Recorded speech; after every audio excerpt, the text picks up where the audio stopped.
a shattered peace Ukraine after the Soviet Union. In 1991, the Soviet Union collapsed. From its ashes rose new nations, including Ukraine. Independence brought both hope and uncertainty. Ukraine had rich farmland and a diverse population. It shared a complex history with Russia. Despite independence, Ukraine remained tied to Russia, economically and culturally intertwined. Millions had family ties to Russia. Russian language and culture were influential. This close relationship held seeds of conflict. Russian military bases in Ukraine were contentious. Russia held the Crimean Peninsula. These factors created a volatile situation. The stage was set for future clashes. The Orange Revolution, a nation divided. As Ukraine navigated its newfound independence, internal divisions emerged. The 2004 presidential election proved to be a turning point. The election pitted Viktor Yanukovych, a pro-Russian candidate, against Viktor Yushchenko, who favored closer ties with the West. The election was marred by widespread accusations of fraud, with Yanukovych initially declared the winner. The disputed election results sparked mass protests across Ukraine. Known as the Orange Revolution, these demonstrations brought hundreds of thousands of Ukrainians to the streets. They demanded a fair election and a government that reflected their pro-Western aspirations. The protests showcased the deep divisions within Ukrainian society.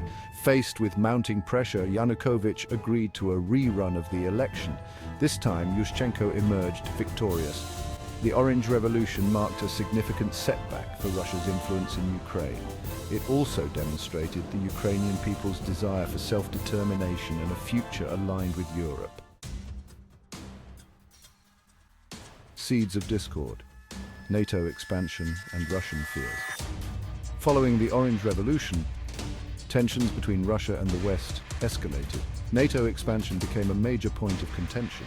NATO, formed during the Cold War, began admitting former Soviet bloc countries. Russia viewed this as a direct threat to its security. The prospect of Ukraine joining NATO was particularly alarming. In response, Russia adopted a more assertive foreign policy. Ukraine became a primary target of this renewed assertiveness. Crimea, the peninsula, annexed. In 2014, Ukraine faced another crisis. Protests erupted in Kiev, the capital, demanding closer ties with Europe and the removal of President Yanukovych, who had returned to power in 2010. The protests, known as the Euromaidan Revolution, were met with a brutal crackdown by government forces. As the situation in Kiev spiraled, Russia saw an opportunity.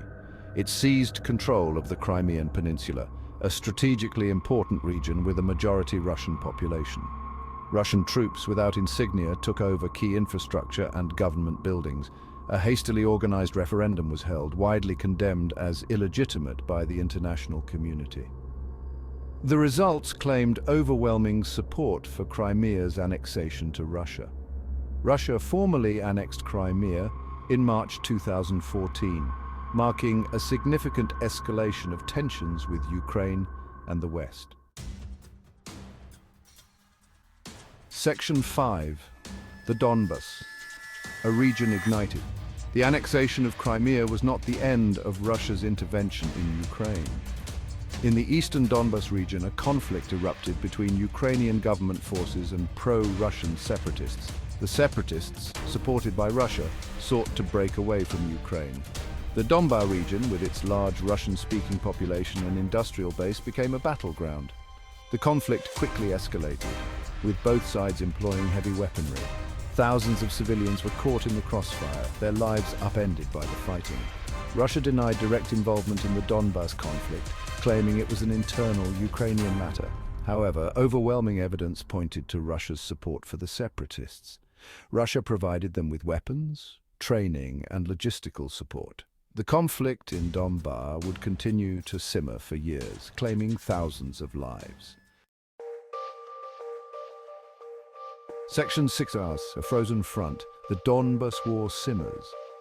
Despite international efforts to broker a peace agreement, the conflict in Donbas settled into a stalemate.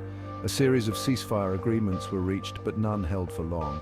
The front lines remained largely static, but sporadic fighting continued, claiming more lives. The Minsk agreements, signed in 2014 and 2015, aimed to end the fighting and find a political solution. However, the agreements were never fully implemented. Both sides accused each other of violating the ceasefire, and progress towards a lasting peace remained elusive. The Donbas region became a frozen conflict zone, with millions of people living in uncertainty and fear. The war had a devastating impact on the region's infrastructure, economy, and social fabric. The international community continued to call for a peaceful resolution, but the conflict remained a festering wound in the heart of Europe. Section 7. The build-up. Russia prepares for war. In late 2021, alarm bells began to ring across the world. Russia began amassing a large military force along its border with Ukraine. Troops, tanks, and heavy artillery were deployed to positions within striking distance of Ukrainian territory. The build-up raised serious concerns about Russia's intentions. Western intelligence agencies warned that Russia was preparing for a full-scale invasion of Ukraine. Moscow denied these accusations, claiming that the troop movements were part of routine military exercises. Despite Russia's denials, the scale and nature of the military build-up were unprecedented. The international community watched with growing apprehension, fearing that a major war in Europe was imminent. Section 8. Invasion. Russia launches a full-scale assault. On February 24, 2022, Russia launched a full-scale invasion of Ukraine. Russian forces attacked from multiple directions, targeting key cities and military installations. The invasion marked a dramatic escalation of the conflict and shattered the fragile peace that had held in Europe for decades. Russian President Vladimir Putin announced the start of the special military operation in a televised address. He claimed that the invasion was necessary to demilitarize and denazify Ukraine, accusations widely dismissed by the international community as baseless pretexts. The invasion sent shockwaves across the globe. It was met with widespread condemnation and outrage. World leaders denounced Russia's actions as a violation of international law and a grave threat to the international order. Section 9. Global outrage. The world responds. The international community responded to Russia's invasion of Ukraine with a swift and united front. Western nations, led by the United States and the European Union, imposed severe economic sanctions on Russia.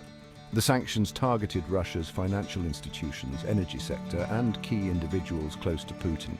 Beyond sanctions, Western countries provided Ukraine with billions of dollars in military aid. This included lethal weapons systems, such as anti-tank and anti-aircraft missiles, as well as intelligence sharing and logistical support. The invasion also triggered a wave of humanitarian assistance. Millions of Ukrainians were displaced by the fighting, fleeing their homes in search of safety. Neighboring countries, particularly Poland, Romania, and Moldova, opened their borders to Ukrainian refugees, providing them with food, shelter, and medical care. Section 10. A world in flux. The war's impact. The Russia-Ukraine war has had a profound impact on the world, with far-reaching consequences that extend far beyond the battlefield. The conflict has upended the global security order, shattered the post-Cold War peace in Europe, and exacerbated existing geopolitical tensions. The war has also had a devastating impact on the global economy. Russia and Ukraine are major producers of essential commodities such as wheat, natural gas, and fertilizer. The conflict has disrupted supply chains, leading to soaring energy prices, food shortages, and economic instability. The war has also highlighted the interconnectedness of the world and the shared responsibility to address global challenges. It has underscored the importance of international cooperation, diplomacy, and the need for a rules-based international order. Section 11. The path forward. Seeking peace in a time of war. As the war in Ukraine grinds on, the search for peace remains elusive. The conflict has reached a stalemate, with neither side able to achieve a decisive military victory. The human cost of the war continues to mount, with thousands of civilians killed and millions displaced from their homes. Finding a peaceful resolution to the conflict is paramount. This will require diplomacy, dialogue, and compromise from all parties involved. The international community must continue to pressure Russia to end the war and engage in meaningful negotiations. The war in Ukraine is a tragedy for all involved. It is a stark reminder of the human cost of conflict and the urgent need for peace. The world must come together to support Ukraine, hold Russia accountable for its actions, and work towards a just and lasting peace.